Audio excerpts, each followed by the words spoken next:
There was a town amidst the fields. It was a real town, but it is no more.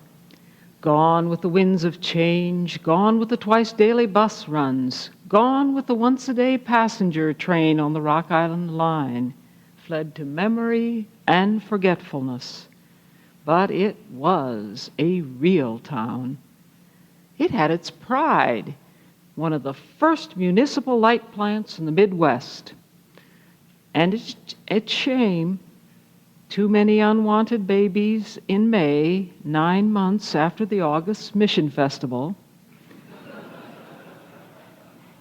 Its joys and sorrows, healthy babies and babies born dead. It was a town where no television aerials projected onto the skyline, where women's jobs were in the home, and they had leisure to attend meetings of the MISPA Guild or the Missionary Society in the middle of the afternoon. One winter day in 1934, an outsider approached the town by the Great White Way, which ran from Des Moines to Ottumwa. He was a young fella, one of those foreigners whom a mother of a marriageable girl would look on with a frowning eye. The outsider saw this big black pillar of cloud standing up ahead over the town. You see, the place was set practically on top of a vein of soft coal, and everybody burned that coal, which wasn't exactly smokeless. Joe Woods told Babe Teisling that his grandfather, who raised him, mined coal out by the river, and it took a day to wrestle out a wagon load and then another day to haul it into town. $3 a wagon load. Sis Vander Zyle's family were deep into coal. Yes, there was smoke. Talk about ring around the collar. You should have seen ring around the shirt cuffs. 2 days for a shirt was the absolute limit. And driving into this town by the Great White Way, you had best keep your eye pretty firmly fixed on the road, giving the pillar of cloud no heed. The Department of Transportation, very much aware of how Iowa's soil washed away, had put a curb all along the road, which was narrow anyway. So if you got carried away by the wonders of the view and your attention wandered, you might find your right wheel going up and over the curbing and into the rough. Betty Evers was driving her daughter Mary home from nurses' training in Des Moines when a drunken driver forced her up onto the curbing, up over the curbing and over the bank near Caldwell's Feeds, and the car turned over, and Mary was killed. There is a Mary Evers Scholarship at the hospital in her memory, and Doc Evers and Betty have raised endless bouquets of flowers for Second Church, always with Mary in mind. It was a town proud of its paved streets, all brick, biggest percentage of brick streets in the state. And there was a 200-watt light bulb in every street intersection. That was all the light anybody needed. After all, you could find your way in the dark, and if a bulb burned out, you had to. But everybody knew where everything was located, and that included the Milky Way and the Big Dipper and the Pole Star. Back then, you could really see those shining lights of the firmament. And the outsider came into town just a little bit before sunrise, and he met the Lubber's Dairy milk delivery wagon, a white cart and a black horse going about on rubber-tired carriage wheels, silent as the dawn, except for the clippity-clop of the horse's steel-shod hoofs. And that horse, Douglas was his name, everybody knew Douglas, knew the route so well, just as well as the driver who carried the bottles to the doorstep. And Douglas knew where to stop, and he knew when he heard the empties hit the floor of the wagon that it was time to move on. And one year, his first stop of the morning was in front of the Seanob's house. Now, Mr. Seanob was a violin teacher at the college, and for a while the choir director at Second Church. And after that first bit of exercise, the horse always felt like relieving himself in front of the Seanobs. Well, now, if Mr. Seanob had been an enthusiastic gardener like Harry Grand, that little pile of leavings would have been a precious gift. But as it was, since Mr. Seanob was not a gardener at all and all the leavings were a stench in the nostrils of Mrs. Seanob's, there's all probability that her objection to that horse was one of the reasons that they didn't stay in town more than 1 year. And then coming into town a little later in the morning, the outsider would have seen Joe de Hogue taking up his stand at the intersection of the Great White Way and Franklin Street, where he stood the rest of the day. There wasn't much need for him to circulate around the town. People behaved themselves. Nobody locked his doors at night. In fact, there were houses where the keys had been lost, and you couldn't lock the doors even when you went on vacation. Oh, once in a while, someone got a few too many aboard at the grill and was in such a state that Joe had to put him in the cooler until the steam pressure dropped, but it was rare. As the outsider soon learned, there were 2 doors to the grill, a front door and a back door. Now, there wasn't much distinction between social classes in town. It was a very democratic place. Still, it's worth noting that the I don't give a damn customers came in the front door, while the dignified and circumspect citizens went in the back door. Of course, once inside, they all partook of the same refreshments. There were several grocery stores in town. T. Pletta was characteristic, a long, narrow building with a high ceiling and a counter running the length of the store with glassed-in samples of food all along the front of the counter. There was beans and peas and rice and sugar, you name it. And back of the counter there were barrels of the same goods and shelves with more staples, some of them stored so high that the grocer had to have a patented claw on the end of a stick with which he could reach up and retrieve a box or a jar. And T. Pletta delivered groceries to the homes. If you called your order in the morning, you got delivery in the afternoon, and you paid up at the end of the week or the month. As a matter of fact, T. Pletta rather preferred that you pay at the end of the month. It simplified bookkeeping. And T. Pletta's in later years was to become Vanderlinden's Briardale Grocery, and eventually Super Value, in case you've forgotten. With all that coal being mined in the area, using hefty equipment, there was money to be made in the repair of large machines. A trip through Frank Van Gorp's machine shop on Franklin Street was an eye-opener. Big lathes, 10 feet across, bandsaws that could bite through a 3-inch shaft while you waited, and power presses, and men who were handy with either gas or electric welding. Later, of course, the environmental protection people began to tell you what you could burn and what you couldn't, and the mines had to shut down. And there wasn't much call anymore for equipment repair, and so Frank's shop became a Pomida store, and then a Walmart drove Pomida out, and then a youth center, and a mini mall. Frank, the old shop's gone a crooked mile since you locked the doors on years of hard work. And gas heat was blown, and so we ended up with the pillar of cloud went away. The Ideal Pharmacy and Carpenter's Drugstore both had ice cream parlors with little marble tabletops and the bent rod chairs to match. Mr. Carpenter, as he went about serving you a sundae, the ice cream smothered in syrup and fruit and nuts and whipped cream, was always solemnly cheerful. You never would have guessed that his son Jerry was at home, so crippled by polio he couldn't even walk a step. We might add that in this town you could get a sundae any day of the week but Sunday, when the stores were all shut. It was a town where, when the outsider went around the corner of the Marion County Bank on a spring afternoon, there were little groups of men standing in the sun talking in tongues. And once in a while he could catch a familiar word of like telephone or Buick or shredded wheat, but generally speaking it was all Dutch to the outsider. And when he went to the National Bank to get a check cashed, as the teller handed him his money, he'd say, "Alsjeblieft." And the outsider thought the guy had sneezed and he was about to say, "Gezondheid." And then he saw that the fellow was just smiling, and he realized that the explosion meant, "If you please," which, come to think of it, was sort of nice, as though you were doing the bank a favor by taking the money away. There were two banks, one of which the outsider discovered had gone under before Roosevelt declared his bank holiday. The bank failure had hit a lot of people pretty hard, all the more so because just then there weren't any stray jobs around, and if you lost your savings and were out of work, which way could you turn? The president and the vice president had both skipped off to parts unknown, and it took a while to get things reorganized and the bank going again.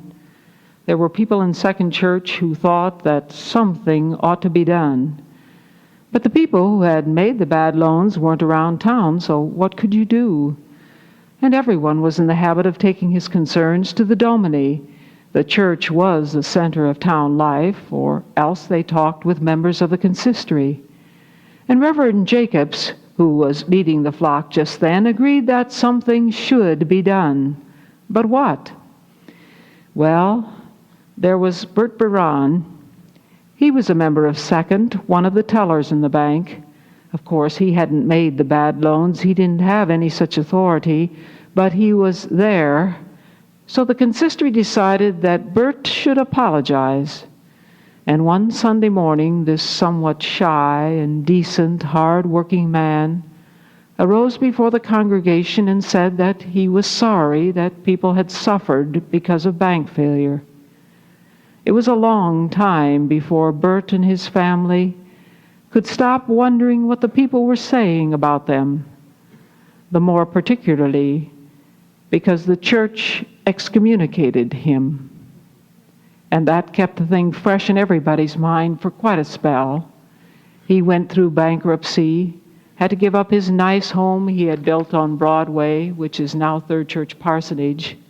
He became a bookkeeper for the Star Oil Company and a number of other outfits around the town, and eventually he got his head above water with Mrs. Baran taking in roomers, and his working long, hard days. In the end, everybody forgot about the bank failure. But it wasn't until Bert was elected to the consistory years later that the family really felt that God was in his heaven and that all was right with the world. For a small town, it was blessed with good doctors. Genial Doc Seibinga, kindly Herm Vandermeulen. Herm took his time making a diagnosis. You could see the wheels go round, but in the end, the diagnosis was right. There was a case of Rocky Mountain spotted fever which showed up one year, not the kind of thing you'd find in the Midwest, and none of the other doctors could make it out, but Herm caught it, or spotted it, as you might say. He knew his stuff. Doc Seib used to say Herm was the best diagnostician in the state.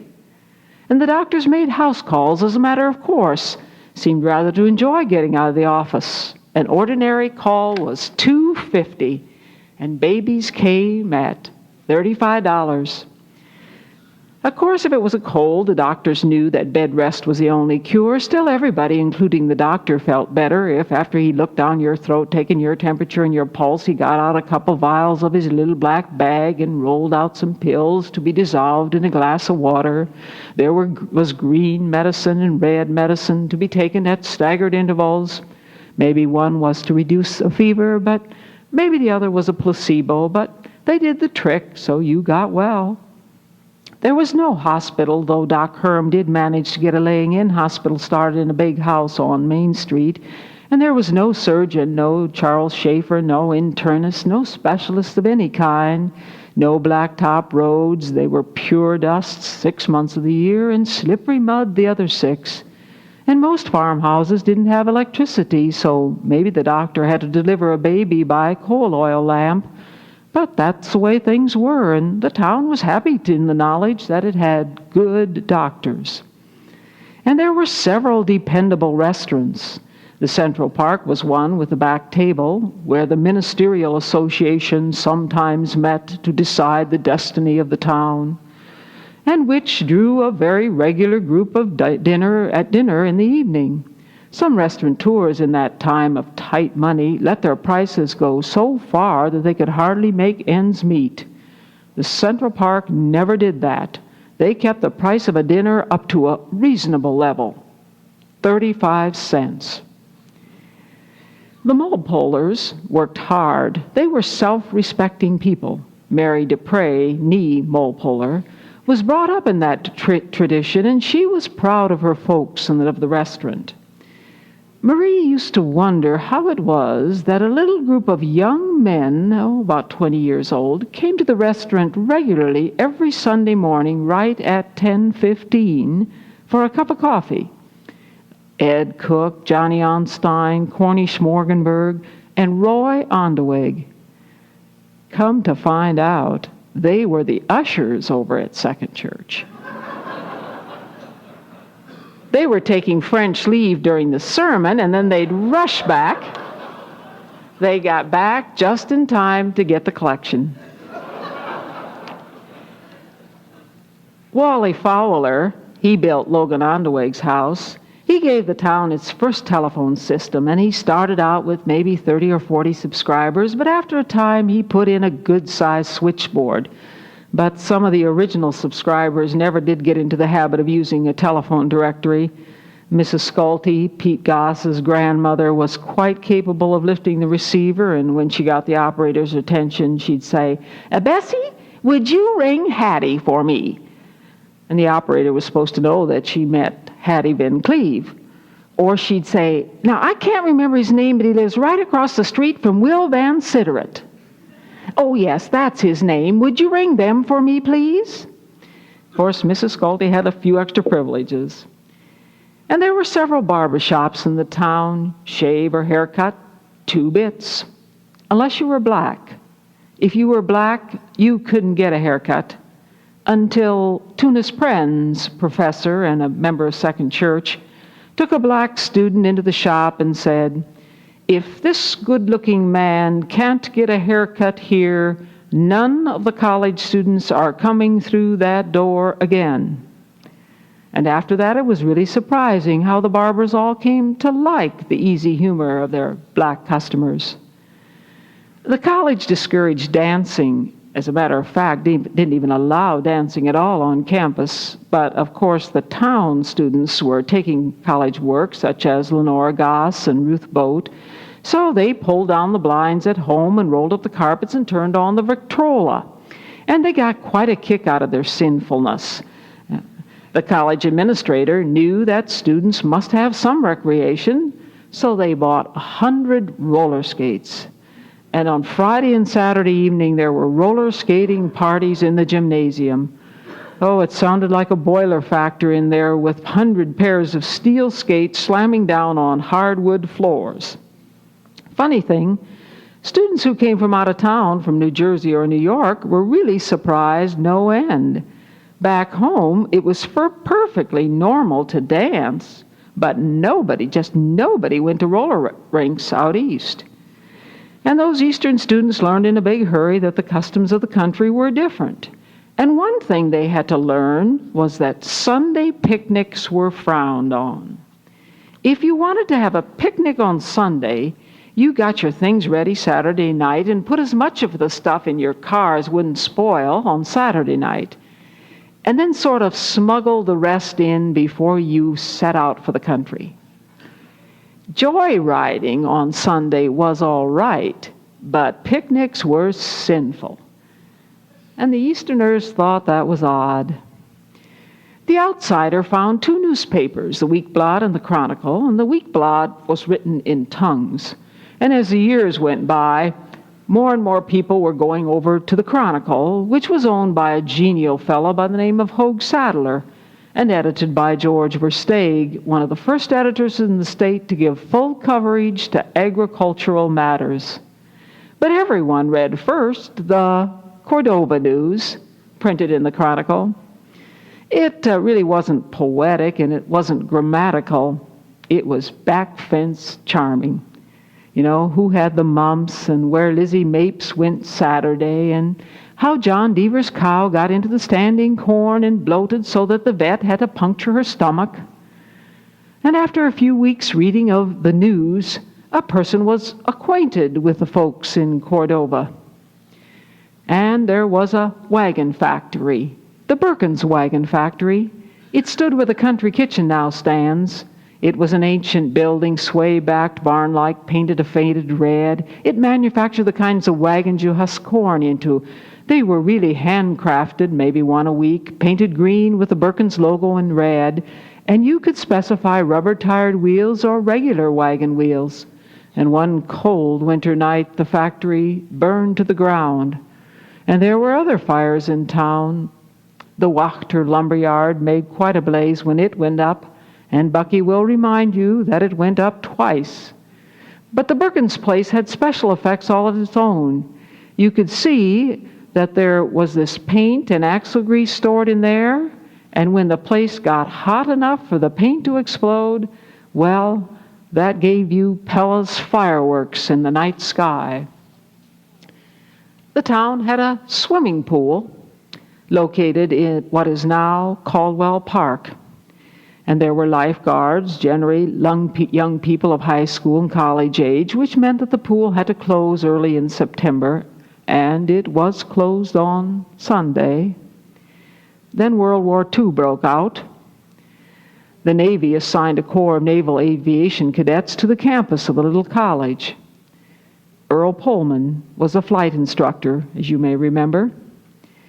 Well, there were no classes for the cadets on Sunday. There were no movies on Sunday. There were no picnics on Sunday. So the cadets found themselves pretty much at loose ends and bored. And finally the commander of the Corps issued an ultimatum. That pool had to be open on Sunday or the flight school was going to go someplace else. And the college dean, Dean Petenpaul, was a faithful second churcher and strict in his ways, but he was also responsible for the flight school, and he worked with the town council, and the town had always backed the college 200%. And when this word came down the line, it was decided that the pool would just have to be open on Sunday. Well, then an odd thing happened. All the young ladies in town decided that it was their patriotic thing to do to go to the pool on Sunday afternoon. They entertained the airmen. It was the end of an era, and of course the war brought lots of changes to the town in many ways, but when the swimming pool was opened up on Sunday, and the young people found out how much fun it was to swim on Sunday, that changed the whole temper of the place. It was never the same after that. In the town, there was a church. Going back now to that winter morning when the outsider came into town, he had always been interested in churches, and when he saw that there was a whole clutch of them on his left, he turned his old jalopy off the Great White Way to investigate. The first bulletin board he saw said, Third Church, and it announced that the sermon topic for that Sunday was, There Will Be Stars in My Crown.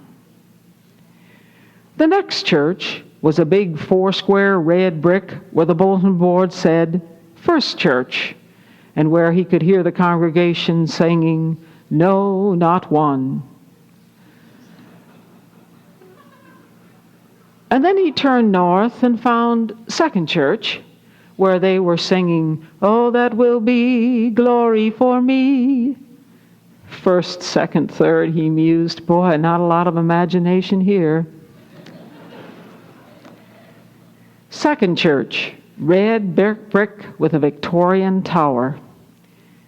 And when the outsider went inside, he saw right away that it was a baseball church. Here you have the floor plan of what he saw. First base in the lower right-hand corner. Second base is in the lower left-hand corner was first base. Lower right-hand corner is second base. Third in the upper right. And home plate is in the center of things, upper left-hand corner, with the dugout where the choir sat at the side. The bleachers are outlined in red and black, and that's the floor plan. Well, this is what he really saw. See, here's home plate, the pulpit, and you can see a part of the dugout to the right and part of the first base line to the left. And here's what second base looked like from home plate. And then there's the view of the bleachers. Well, the outsider knew his churches, and he knew that the bleachers or the balcony was where you took your girl on Sunday night on the first date.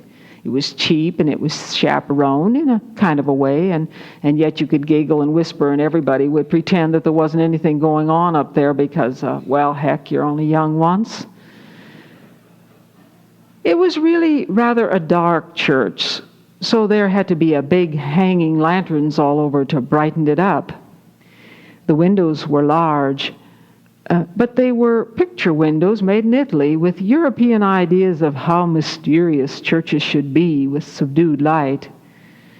It was when the outsider discovered that there were uncounted number of churches in the town that he decided he'd stick around for a while.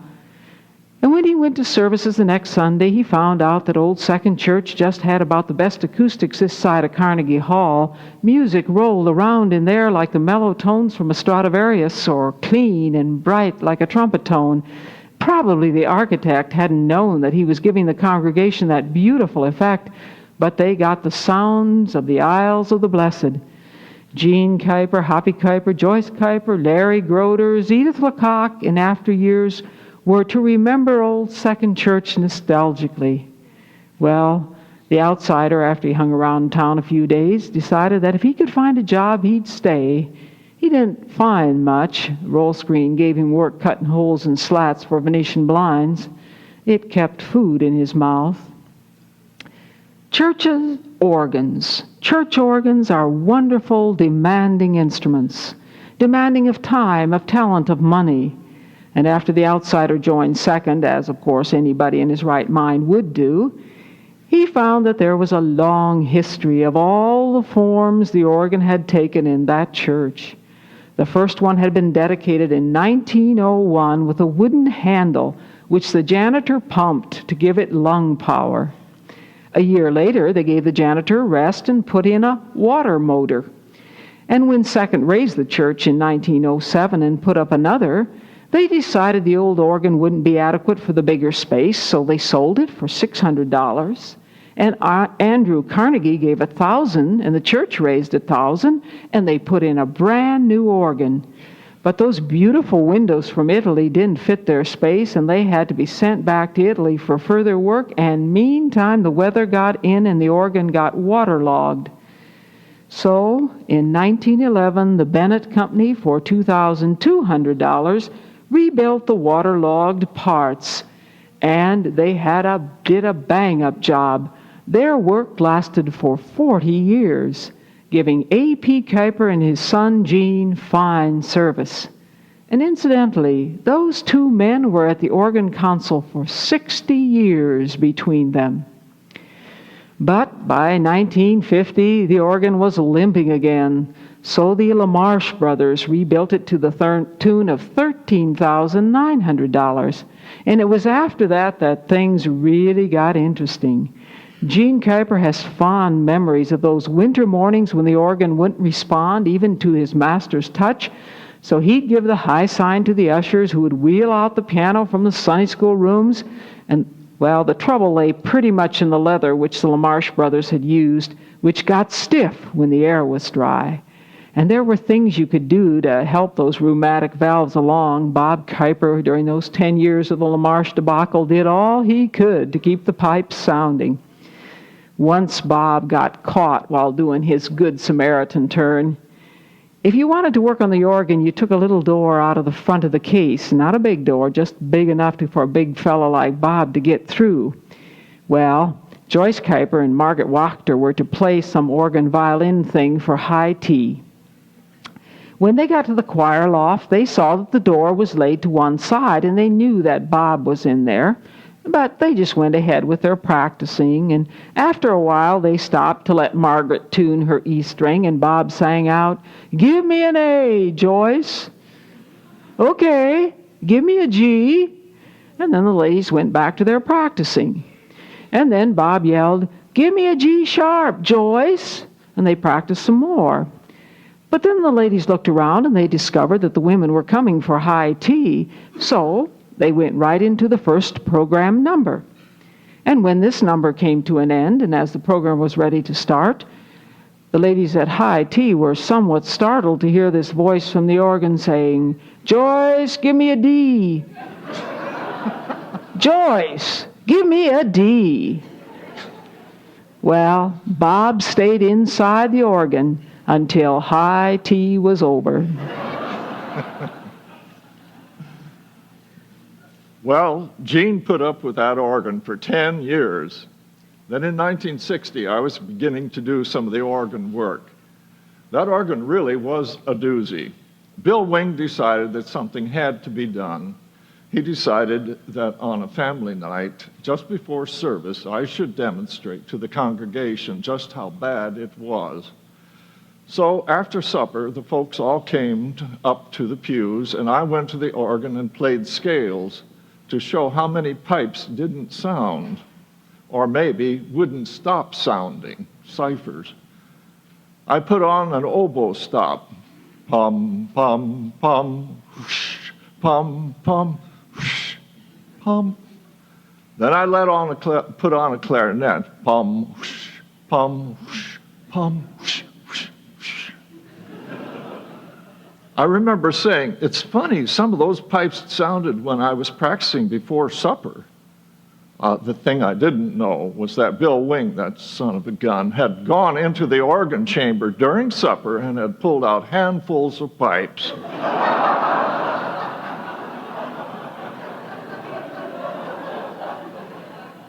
He was going to have a convincing demonstration. It was. And the congregation was convinced. Mr. Pete Kuyper, in particular, was startled. He began asking questions. Could we be sure it would be money well spent to go at the organ again? What's needed to be done? Shortly thereafter, the Reverend Thomas Bosloper announced to the congregation that a special gift of $24,000 had been received from Mr. and Mrs. Paul Farber, Mr. and Mrs. Stuart Kuyper, and Mr. and Mrs. Peter Kuyper for new chests to be furnished by Casavant Frere of Canada and the complete rebuilding of the organ. On February 8, 1961, Gene Kuyper played a dedicatory recital in memory of his father. 5 years later, the congregation decided that they were bursting the seams of Old Second. A new building was called for. Some churches, when they decide to rebuild, have logistical problems. Second was lucky. The church stood on the northern half of their lot with the parsonage next door. They moved the parsonage, built the new church where the parsonage had stood, and went right on using Old Second until the new Second was ready. Then during the week of February 19 to 26, 1967, they moved in. On February 19, bundled up in winter clothes, the members each carried something from the old to the new building. And during that week, there was a youth night, a community night, a communion night, and finally a presentation of Mendelssohn's Elijah under my direction.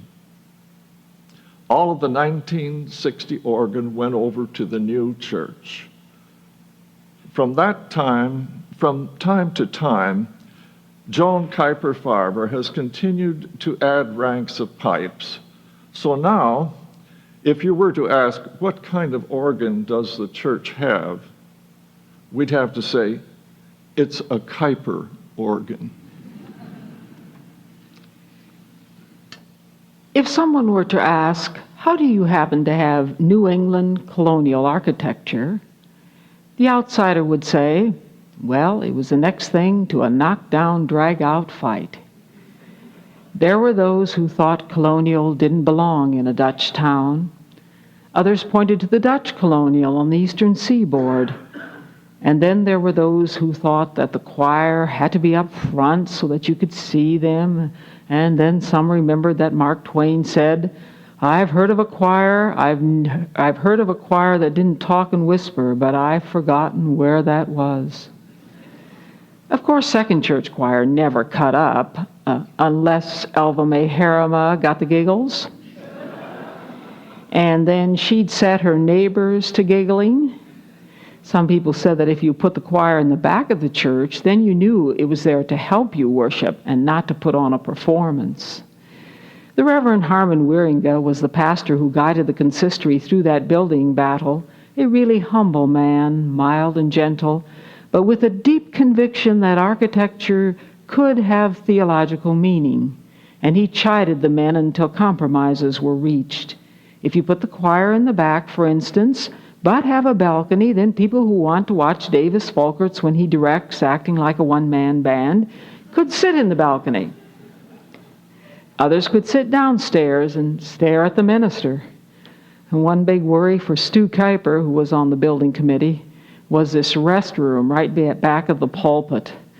If that sound ever came through during the sermon when someone flushed a toilet, oh, that'd be disaster. But Bill Wagner, the architect, worked that out, and there were those accustomed to the old church in the round who worried that with pews all lined up foursquare, people wouldn't be able to see the thick heads of those in front of them. And Bob Kuyper said, well, look, let's just put the pews at a slight angle and people won't get all lined up like an army. And Bill Wagner's first drawing of the church showed it with a little stubby steeple. And the building committee said, oh, that wouldn't do. And Bob Kuyper said it had to be taller than the one at first. So we got a real New England spire. And one thing Bob Kuyper hated to leave behind were those picture windows. So he persuaded the committee that they should be located in the basement of the new church. He'd pay for the installation. Now, you may wonder about this Bob Kuyper this and this Bob Kuyper that, but then, after all, he was a lumberman who knew a lot about building. And his lumber yard was right across the street where the SuperValu parking lot is now. And his house stood just about where the Coors beer truck stands every morning.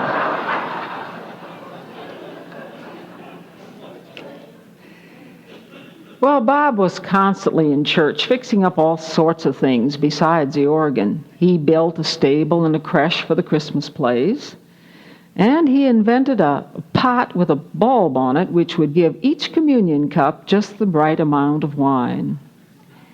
And he invented a pole to put new bulbs in the chandeliers.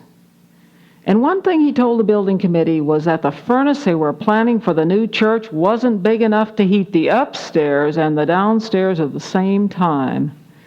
And he was right. He felt that the cross above the pulpit should be decorated with gold leaf and paid a man to come in and do that job. And of course, his family was in church just as much as he was. His wife Esther and the 3 girls, Peggy, Kay, and Bonnie. Bob had rigged up a set of speakers and a powerful amplifier and a phonograph in the tower room of the old church, so that on Sunday morning, chime recordings could be broadcast out over the town before the service. One night, he and Esther were awakened at 2 a.m. in the morning by jazz coming from the church tower. He rushed over, but by the time he got there, you might know it, there was no one to catch. He blamed the Harriman boys, Doug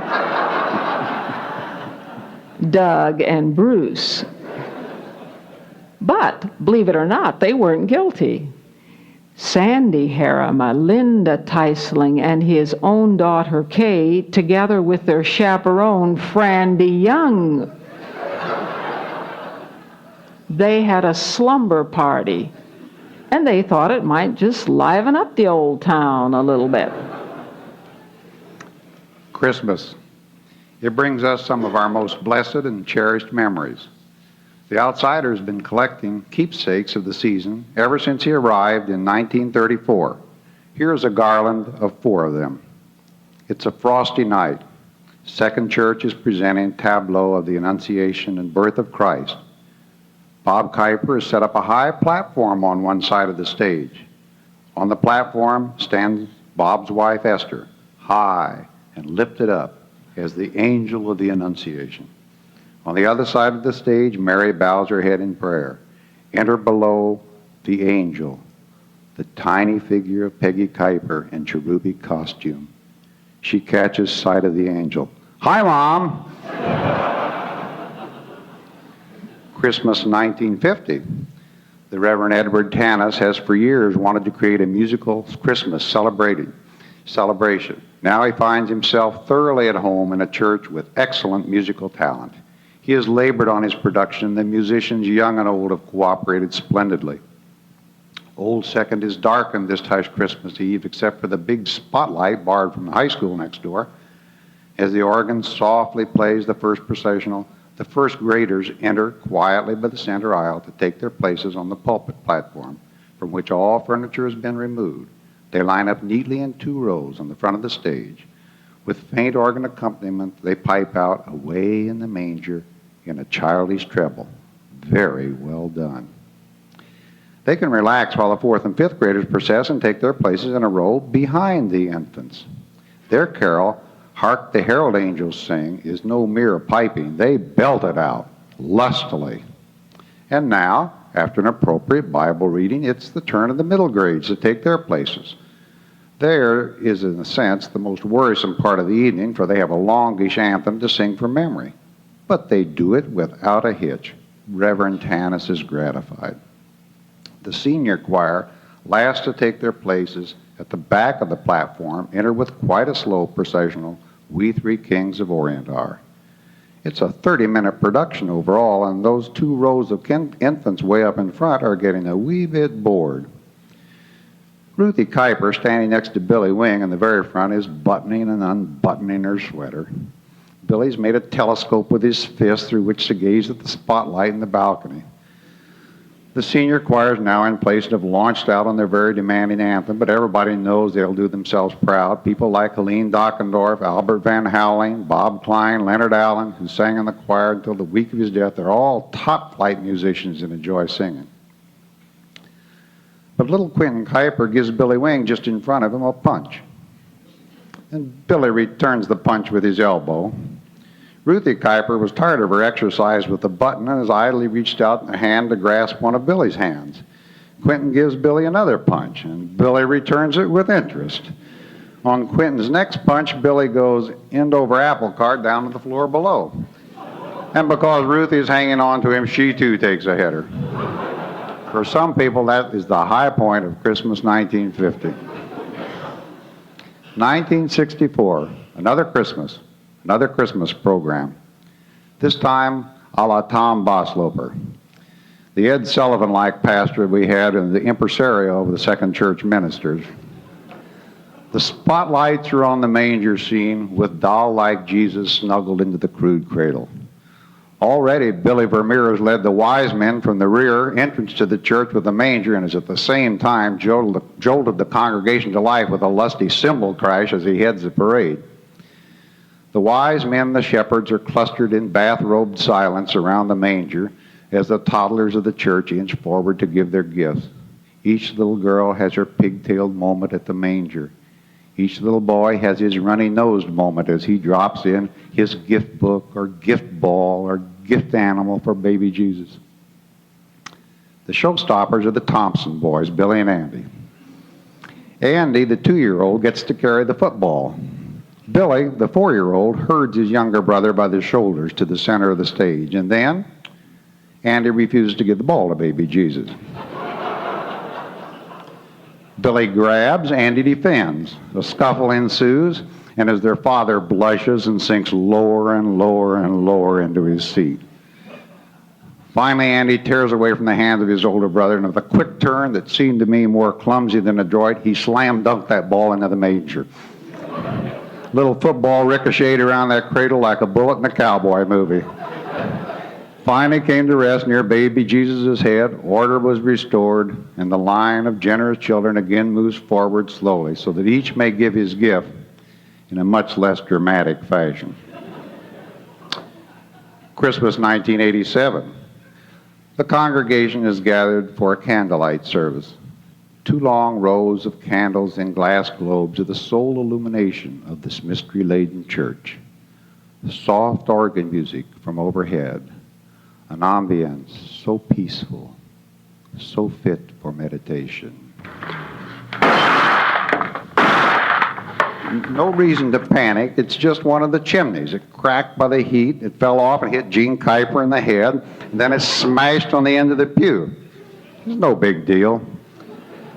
The larger pieces are quickly gathered up and disposed of. Peace settled on the congregation once more. And some start to wonder and meditate on the wonder of heaven, who favored men with such a rare gift. And there are others who are wondering how to get their youngsters to eat breakfast before they open their gifts tomorrow. And there are those for whom, well, after all, you just can't leave all that glass out there in the aisle, could you? All those little shreds were out there, and we had to clean it up right in the middle of the service. At this point, we're going to have a 7th inning stretch, so let's all rise and sing hymn number 20. There were shepherds keeping their flocks.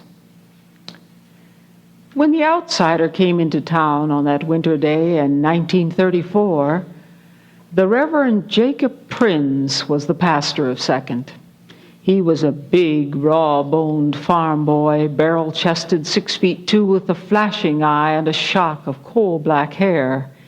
He had an enormous voice which filled a church effortlessly, rolling around like organ tones, rattling the windows. He didn't pound the pulpit. He didn't need to. His was naturally a commanding presence. And yet, Jacob, I'm told that there were occasions on which you wept. Miss Brunsting, they told me before I came to Pella that Second was a difficult church to serve, that it was smug and self-satisfied. I thought I could turn it around.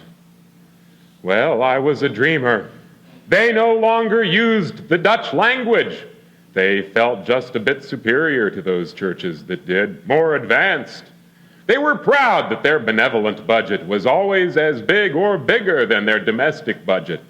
But the reputation they had as a cold church was deserved when it came to strangers in their midst. Yes, I wept. So did Jesus. I couldn't turn it around. I couldn't begin to turn it around.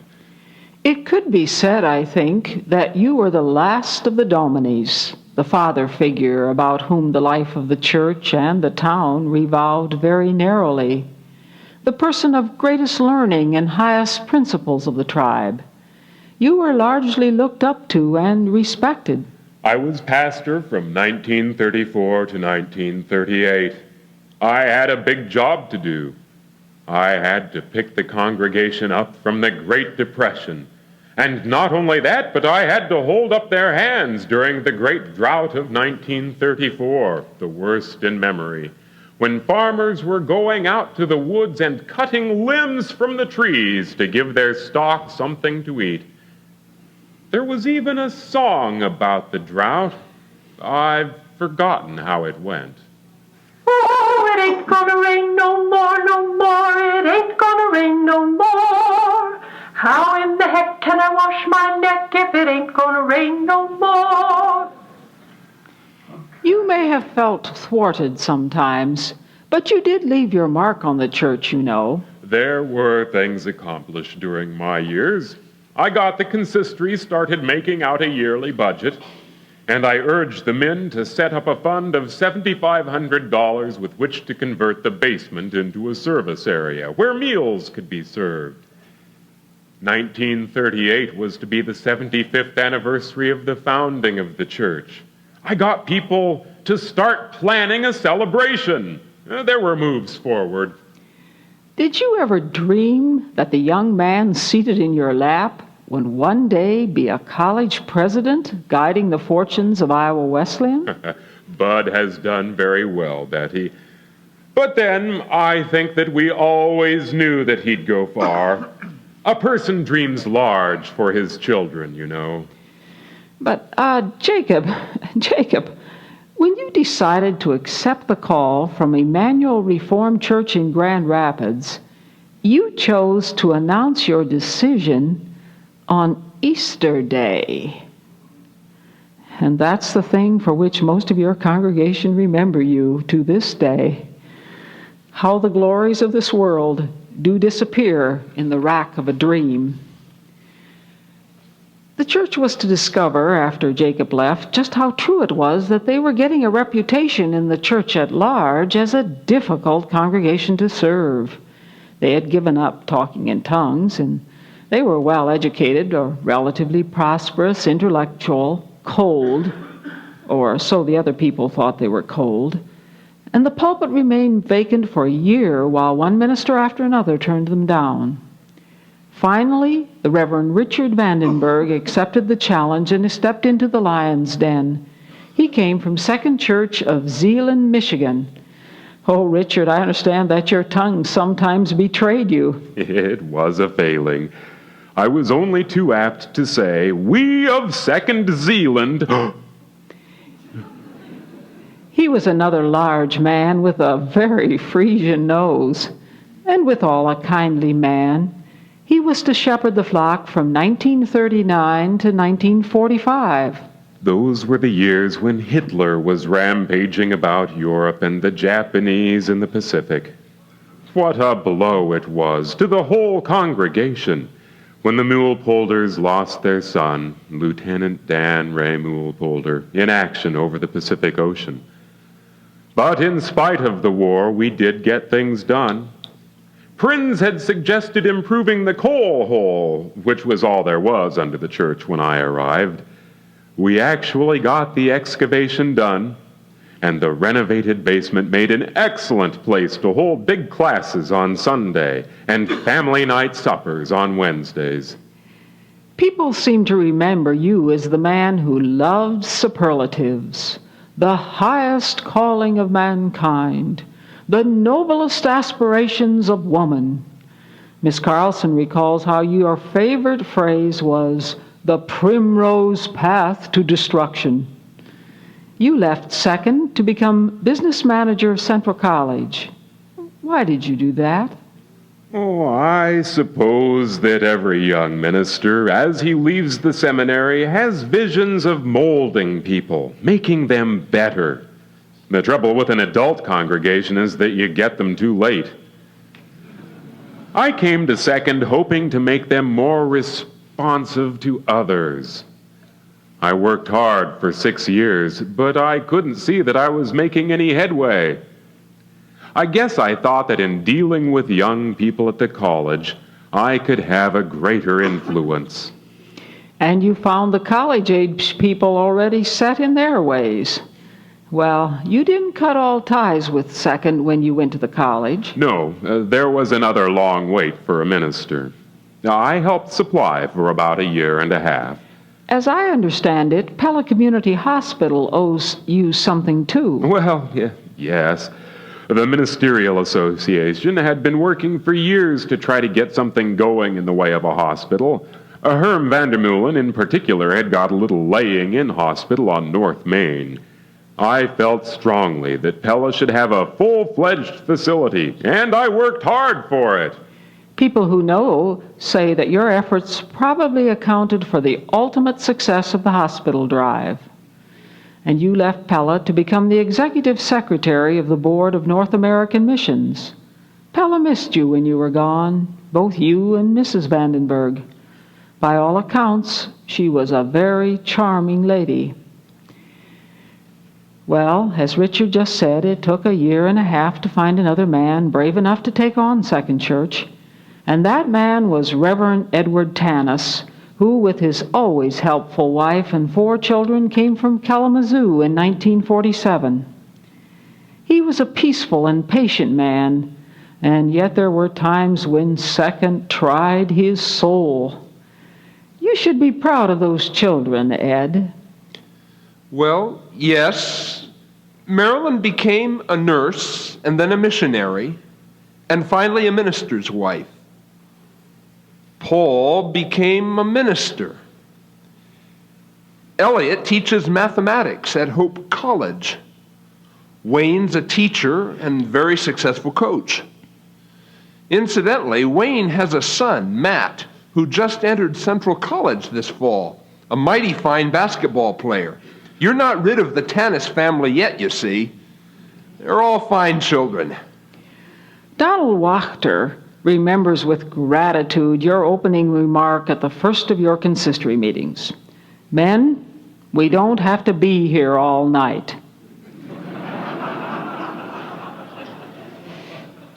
You wanted to see that the business of the church went forward purposefully. We got things done. Vandenberg had suggested starting family nights. We actually got them in motion with Margaret Klein's help using that new basement. And we engineered a big enlargement of the south side of the church building, giving more room to the choir loft. And for the organ, opening up the choir practice room, adding a minister's study, and a large kitchen downstairs. Alice Carlson speaks of your use of flannel graph for children's sermons. I thought it was helpful in holding their attention. I remember once when I was using a simplified version of Pilgrim's Progress. Pilgrim was on the flannel from the preceding Sunday. I said that he had to protect himself from the slingshot of the evil one. So we were going to put the breastplate of righteousness on him, and I said, "What do you suppose happened?" One youngster answered quick as lightning, "Missed!" Harriet Husingfeld tells that you and the Education Council had a falling out on one occasion. I know what she's talking about. You see, I felt very strongly that the Reformed Church generally should be supportive of Reformed Church publications. People should read the Church Herald. They should buy the Reformed Church hymnal, should use the Reformed Sunday school materials. Well, we were having a meeting of the Sunday school teachers over at the parsonage, which stood then right where this church is today. They'd got hold of some Presbyterian materials with which they were mightily impressed. So we discussed them for a while, but I was dead set against them. Then I went out to the kitchen to help Mrs. Tanis get some refreshment together. She was always busy for the church, best helpmate a minister ever had. I felt that I ought to give her a hand. Do you know what that bunch of teachers did while I was out of the room? Voted to go over to the Presbyterian materials. I was pretty provoked at the time. I think, though, that there was once when I gave as good as I got. I was accustomed to put a glass of water on a shelf in the pulpit. My mouth sometimes got very dry, and I'd wet my whistle during the hymn just before the sermon. Somebody once substituted a soft drink for my water. Tasted like 7-Up. I knew that somebody down there in the congregation was expecting me to splutter with surprise, but I didn't let on. I went right into my sermon as though nothing had happened. I'm sure someone was disappointed. I can tell you that Kay Kuyper and Marilla Vandermeulen did it.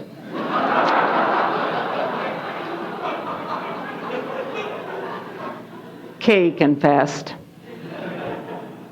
I'm not surprised. They were a lively pair. I think that second did things to the Tanis family during those 8 years. When you arrived, you told your children that they could not go to the movies. True? True. But Paul did go? True again. And he won a turkey on a raffle? Too true. So, what happened to the turkey? We ate it. See what I mean? Well, you actually managed to put up with us longer than most people could take us. You were followed by the Reverend Thomas Bosloper, who was justifiably proud to hold a Doctor of Philosophy degree as well as his Bachelor of Divinity.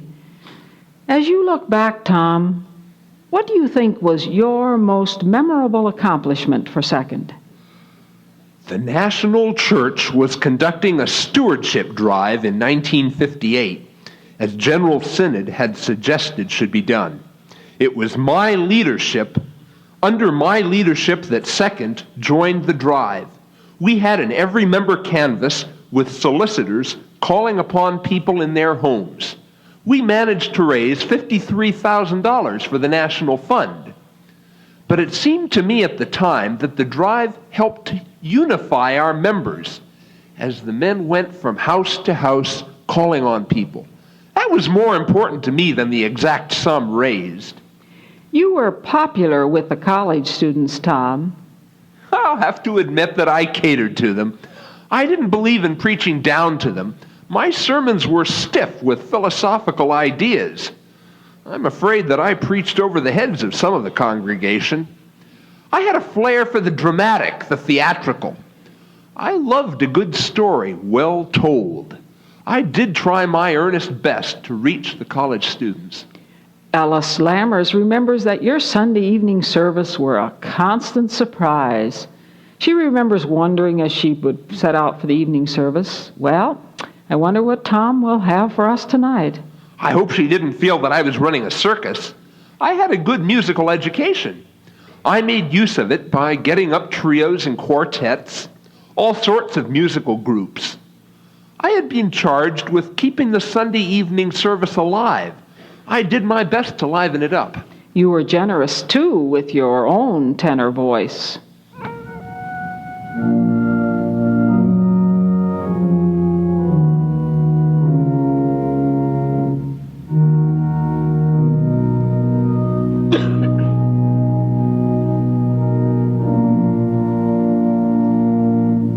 If there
preached your farewell sermon in August, you started by saying that there were many people in Pella whom you would miss, but that because of others, you couldn't shake the dirt off your sandals fast enough.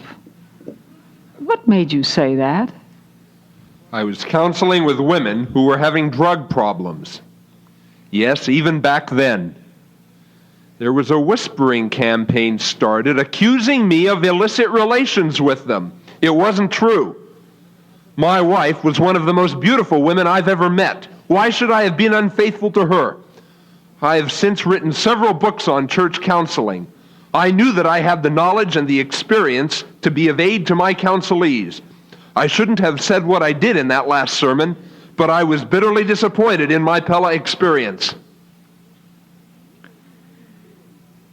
Pastor Harmon Wieringa, will you come forth from the shades of forgetfulness? Harmon, you are a genuinely mild and retiring person. What are your memories of Second? There are just two, Betty. I saw the church through the celebration of the 100th year, and I helped plan and dedicate the new church in which we sit tonight. I was pastor from 1961 to 1967, so of course from the beginning of my ministry it was obvious that when February 13th, 1963 came around, we should be prepared to recognize 100 years of the many mercies of a loving Father.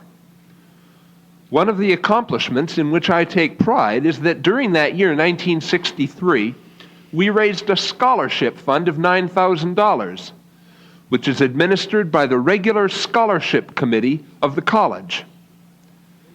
The building committee, of which Jack Boatsma was president, Mart Hirama, Bob Evers, Bob Kuyper, Pete Goss, Babe Caldwell, and Stu Kuyper were members, had determined that its general style should be New England colonial. But I had a dream of what it should symbolize. There should be a prominent place for the pulpit, because the Word of God is central to Calvinism. And the water of baptism and the bread of communion should also be given permanent and central position as the other two elements of the Calvinist triangle. I was exceedingly glad to see that dream become a reality. In the hands of that smart committee, the building and your dream took shape without a hitch. True. There was a moment late one winter night when I wondered whether my dream was going up in smoke. I was in my study in the old church, and from there I could look out and see a lot of new cement work with straw laid over it, some gas heaters, and the whole business wrapped up in plastic sheeting.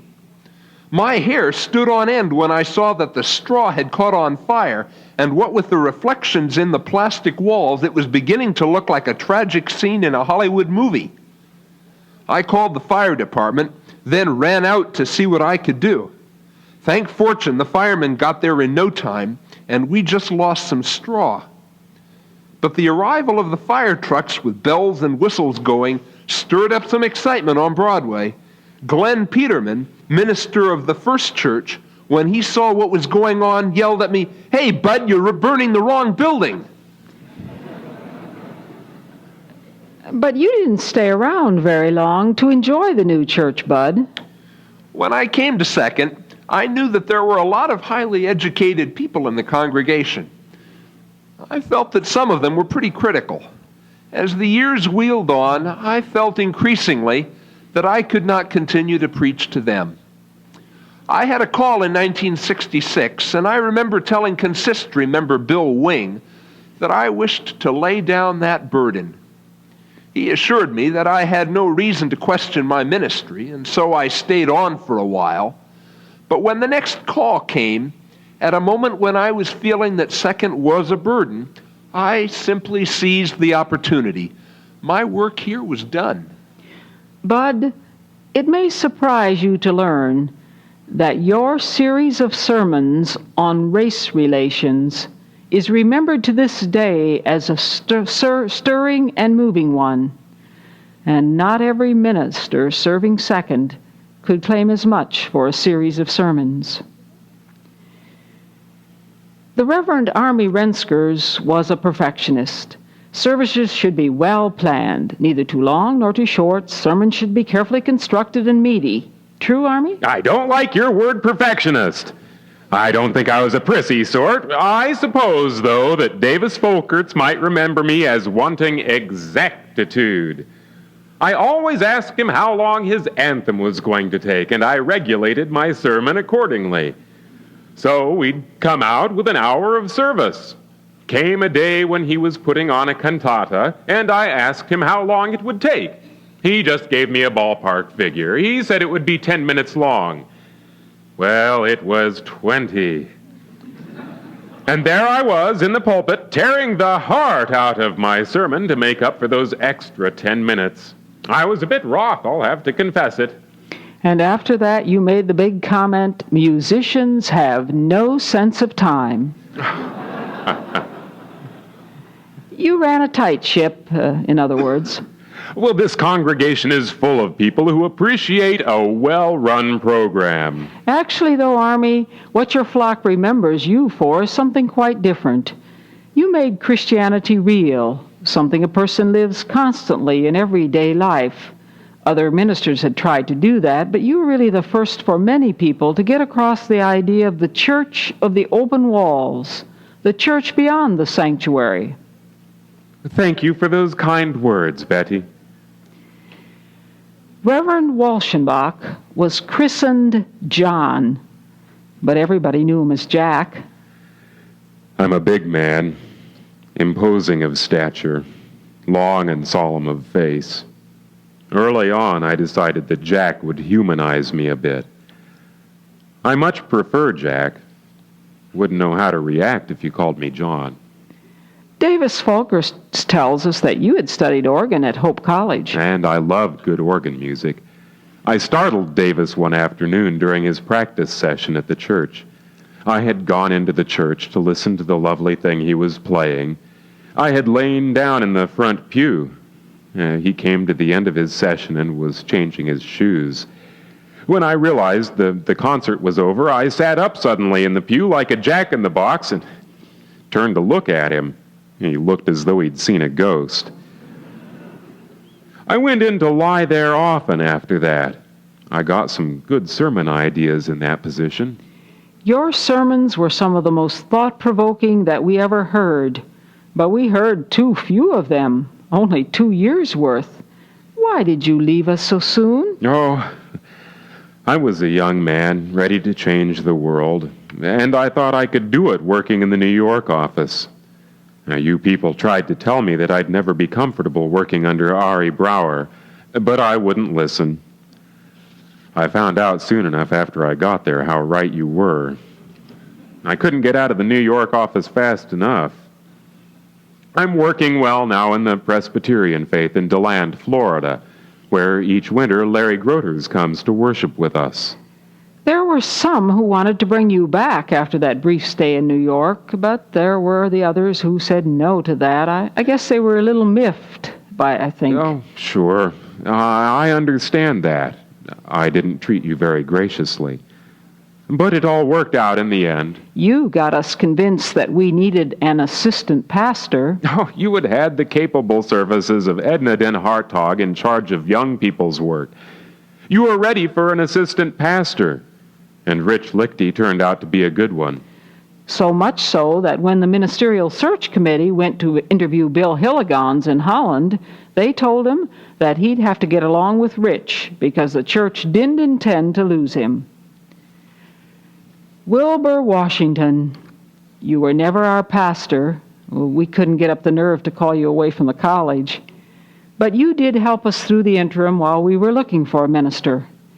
Shorty Pierson remembers your sitting down and writing a personal letter to every young person after reception into the church and First Communion.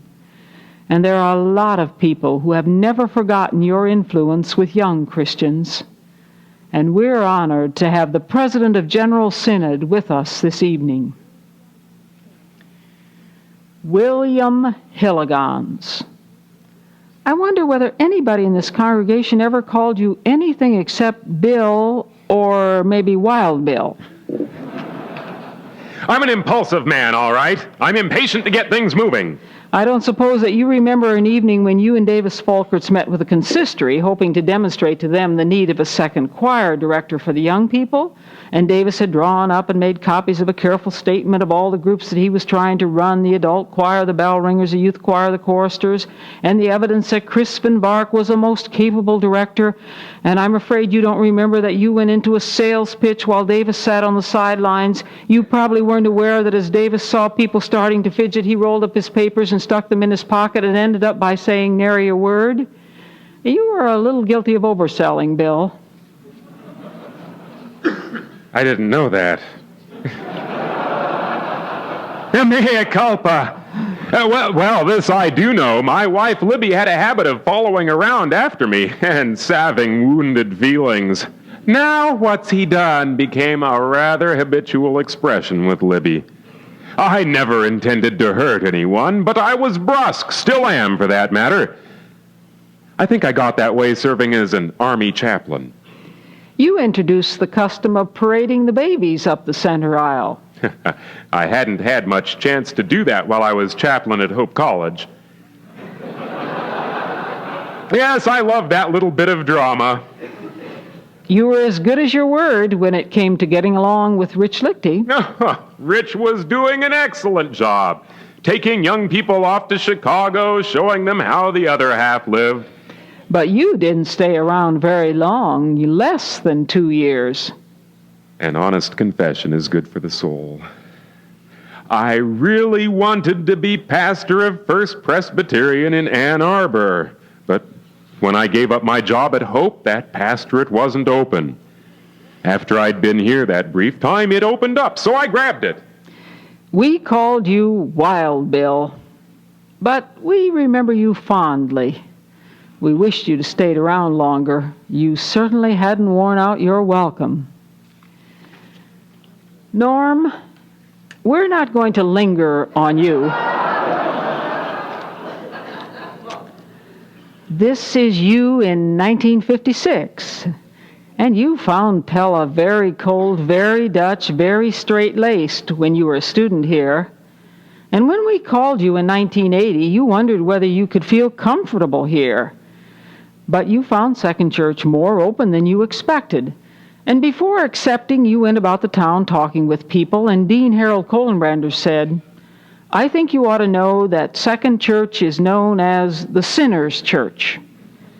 And you began to realize that your memories of Second Church people were warm ones. Dean Pete Paul, a legend in his own time, and Tunis Kemkes, a white-haired man of clear tenor voice, a pillar in the church, and Earl Pullman, who had given you a job cleaning his office, and Bob Kuyper, inventor of so many churchly aids, and Ed Lecoq, full of memories and stories of the town, and Minty Pels, who told you, when you want to clean a basket, you pump water into it, and the water all runs out, but it does the job.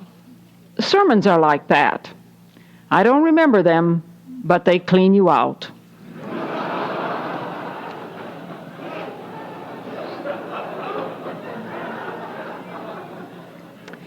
So you accepted the call, and you found that the Pella of 1950s was gone. And one of your first experiences was taking the family out to Big Rock Park for a Sunday evening picnic with all the kids in the back of the pickup truck, and suddenly you were realizing that others were heading for church when even you, a minister, were headed for the park. Any minister sometimes gets discouraged, and no less you than others, but there is a new spirit abroad in this town, not all due to your labors, and yet part of this newness is to your credit. Levon Evers and the Piersons take their way down between two tornadoes to go to Apache, where they will sheetrock the interior of the parsonage. Steve Ross goes to Macy to build an access door for the handicapped, or Steve takes up a crew to go to Haiti to dig wells. Shorty Pierson visits prisoners in Anamosa and Mitchellville, grateful for the 20 or more letters he has received from them. And Shelley Bruink flies off to Newark as a ministering angel. Kirk Vandersall takes the senior high to Des Moines for an overnight retreat and for mission work. Jim Kleinfelter takes some of our young people on a bike hike into southwestern Wisconsin, and he takes a group of 12 high school students on a tour of mission activities in Minneapolis, where they meet with Southeast Asians as they worship in a Reformed church. And he takes a group to Kansas City for 2 days to see how the Reformed church works with middle school people in a large city. And you say of Second that it is now struggling with its identity, that we would be warm, and we try to be, and that we make generous gestures, but don't always know how to give full force to our generosity. You think of us more clearly than we see ourselves, so we think you're probably right. But we think we see Second Church people continuing on the present line of reaching out to the future, constantly more eager to help the world go round. You have planted a mustard seed. Recently, the outsider woke up to the fact that he was no longer an outsider. He was an insider. He wasn't sure just when he became an insider, but he felt that the town and Second had taken him in, so that more and more he was stopping in stores or on the street to pass the time of day, and he felt a little ashamed that once in a while someone would greet him by name when he hadn't a ghost of an idea as to who the guy was. And he realized that the pillar of cloud had been replaced by a pillar of fire, warm, lively, and loving. So then he had to ask himself, have I changed so much? Or is it the town and the church which have changed? He thought back to the first funeral he had attended in that town, where the minister took sly advantage of the occasion to remind his flock, not everyone that talks of heaven is going there. And he compared that with the very comforting, even joyous sermons that he has heard in Second of late years, differences between night and day. And he recalled Bert Baran's excommunication back in 1934. Had that really happened? And he shook his head over it, so impossible it seemed, in the present-day church. Looking back over his 54 years here, he was aware that Second had added the stars to her flag of service at pretty long intervals. There was Mary Bruins Allison going into missions in the beginning. 20 years later, Dr. Joe Schultz going down to Annville every summer to take care of the kids' teeth. And 10 years after that, John White going into the ministry. But good works, not trumpeted abroad, were much more a thing of every day now. What with a full-time minister doing his best for the young people to keep them out of trouble and learning the ways of the church, what with clothing drives and thought for the handicapped and care for the destitute, the church's money going into Christian Opportunity Center and Pine Rest and to Annville, you name it.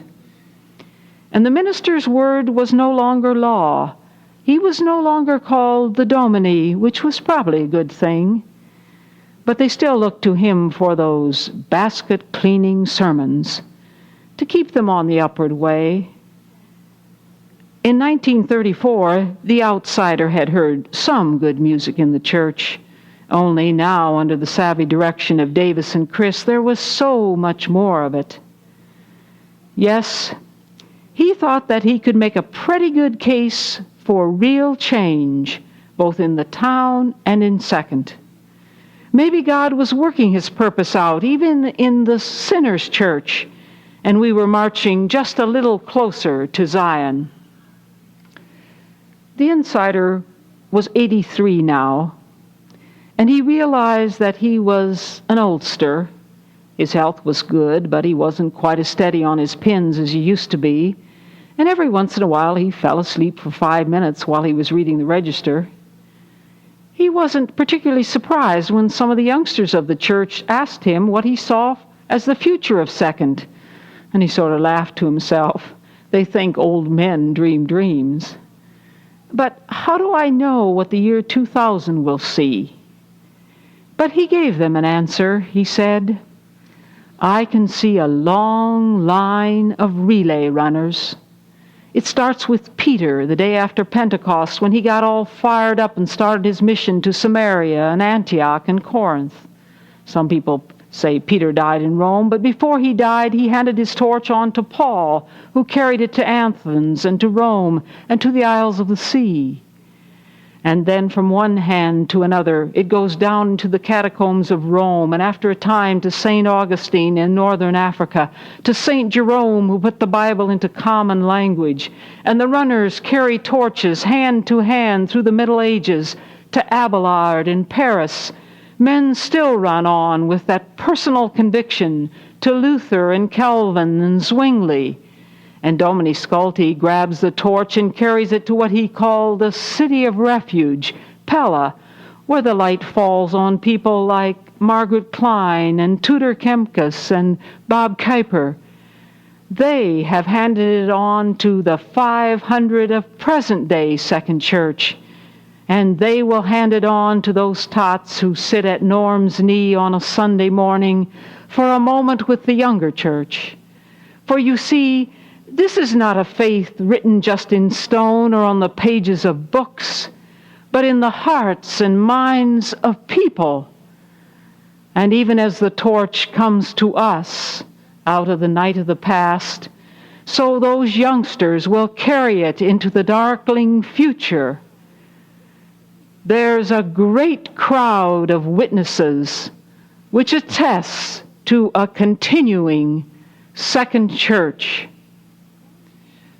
All praise and thanks to God, the Father, now be given, the Son, and him who reigns with them in highest heaven, the one eternal God, whom earth and heaven adore.